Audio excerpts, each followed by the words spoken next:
You ready? Yeah, let's roll it. Hi everyone, Toridey. It's another beautiful day, and I'm a community person, and if someone is doing something good, if someone has any projects or any ideas that will benefit our community, I think I want to jump on that train.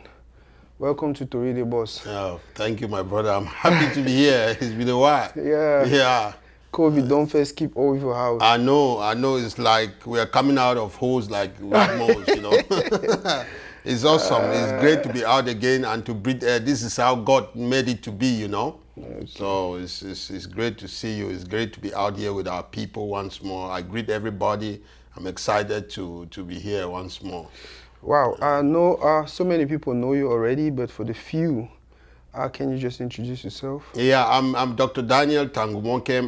There are others that know me as Prophet Daniel, so whichever way or whichever one you want to call me, they are all my names. I thank God and I glorify God. I'm an academician and I'm also a minister of the gospel, so yeah. It's been a difficult 5 years, 2 years, 3 years. Last year was COVID, and from where we're coming from, it's been difficult for the last 5 years. Exactly. Well, you know, if you have like an abscess, like a boil, and you didn't incise it very well, you realize that it's going to develop maybe to some other thing, and sometimes might lead to an operation. You know, life is just in a way that everything that we do historically has to take, you know, the right steps, and sometimes you realize you make mistakes, you have to go back and correct them.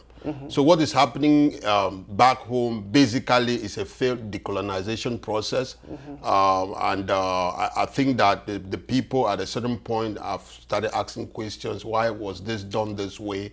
And we're trying to look for solutions to it, because again, when people stand up and they're asking for their rights, requesting and demanding for their rights anywhere around the world, the government has to at least pay an attention and give an ear to what they are saying. So basically, the key or the foundation of the problem is a failed decolonization process. This is 2021. 5 years ago, our people decided, you know what, this is not what we think it's supposed to be. This is what we think. And like you rightly said, the government in place was supposed to at least do something. Exactly. To either listen to them, sit with them, talk with them, and all that. But however, it got to where it is today, and it is a pity our people are suffering, and that is where I worry the most. Do you think there is anything we can do, especially with the level at which people are suffering today? Exactly. I love that question. Do I think there's something we can do? And I'm here, that's the reason why I'm here. I'm here to tell you, I'm here to tell the community, I'm here to tell all of us that there is something we can do. We have been addressing humanitarian crises around the world. Several times we have heard how Haiti is a country in the I think in the Caribbean, you know, has been hit a couple of times with earthquake, and you see humanitarians raising funds and standing up and asking the world to contribute to help, you know, those that are in need. I'm not here to preach a political message. My message here is basically humanitarian. You know, there are some people that might not understand what has been happening there. It doesn't matter from which part of the country or which part of the coin you are standing or you're from. The basic line is that our people are suffering. There have been thousands of them internally displaced. We have thousands of them that have flown into Nigeria as refugees. They need our help, you know, and we cannot just sit back and say there is nothing we can do. Absolutely, there is a lot that we can do, and I believe in the course of this discussion, I can give us a few clues on how each and everyone can participate in helping to alleviate the pains that the people are going through. Meanwhile, the political process will be figured out, you know, by those that are in charge. Can you tell us some of what you think we can do at least to solve this crisis, not politically, like you said, those people, the IDPs, what can we actually do to give them hope, to give them something that will make them smile? Yeah, every penny counts. It's not just money. You know, we can contribute in kind. We can contribute in cash.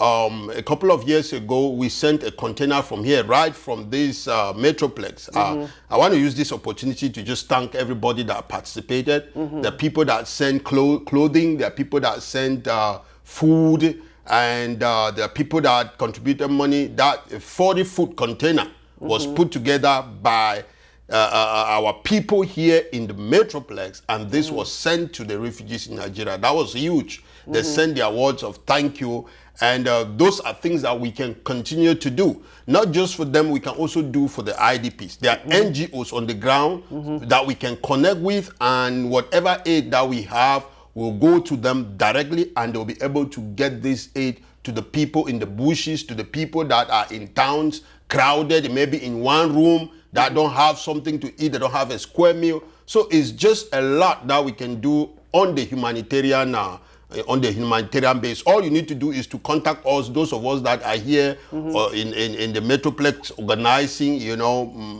my phone number, I believe, is going to be shown on the screen. Yeah. We are organizing a program on 1st of October in Burleson, 6 p.m. I'm inviting everybody to be there. You come as apolitical, as I said. We are not there to say whether who is right or who is wrong. We are there to say our people are going through a pain, and it is a pain that is almost of a lifetime. How can we step in to try to alleviate it, to try to quench it, you know, before we see the outcome of all the political process? And maybe we may have a connection. You may have a connection to speak to somebody here, maybe a diplomat, or speak to somebody that is in high offices that can intervene in the crisis. If the UN steps in and says, okay, ceasefire, let us talk about this thing, guess what? It's going to be over. People are going to stop suffering. So, but these things cannot just happen quickly like that when we stay indifferent, you know. But when we come together and we start rubbing our minds, you see, a lot of ideas come up that can help the people, you know, in every aspect.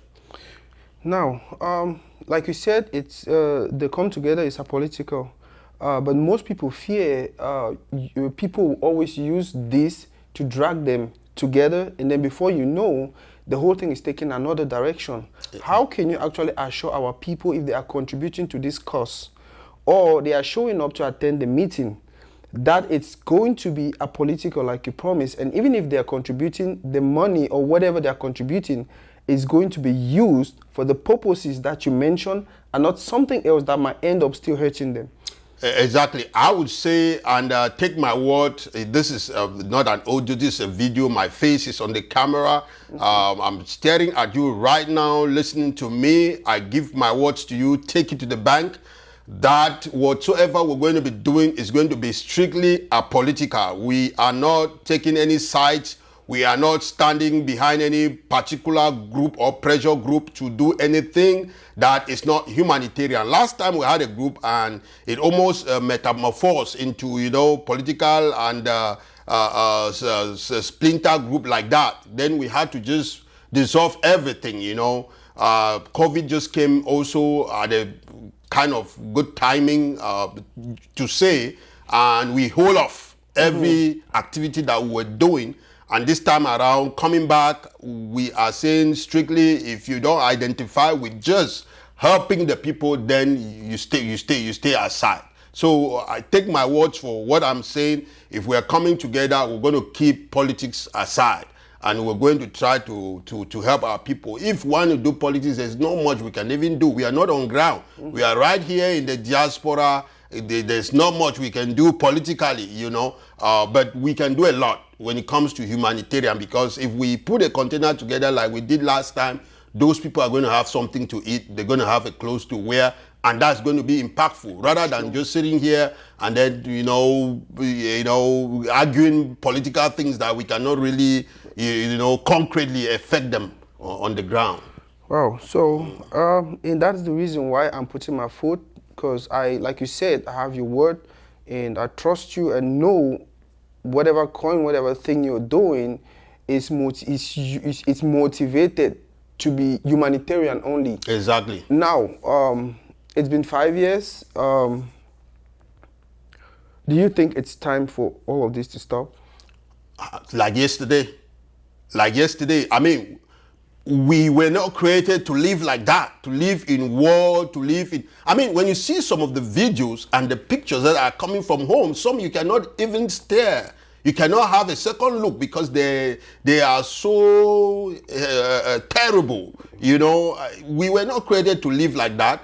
We were created to live peacefully, to live in harmony, and our people have been living like that until last 4 or 5 years. That, you know, these things, they turn into something else. We don't want to be like Afghanistan. Of course. You know, we don't want to be like those war-torn areas. There's no advantage. There's no benefit in that. You know, losing thousands of lives, always setting back, you know, several years before you want to gather something, something comes up, and they never build anything, they never progress.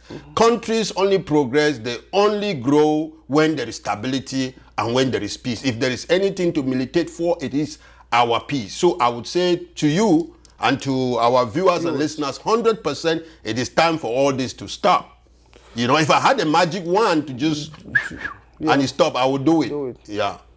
Well, I really wish our people can just listen to what people like you are saying and also join you in the cause to help those who are displaced internally or whatever. We really have to do something. What is your last message to the population here and back home? Well, first of all, I'm doing this video to sensitize us, all of us that are here in the DFW Metroplex. We did not write a letter and send to God to be born from that part of the world. If you are listening to me, know that you have, first of all, an ancestral responsibility.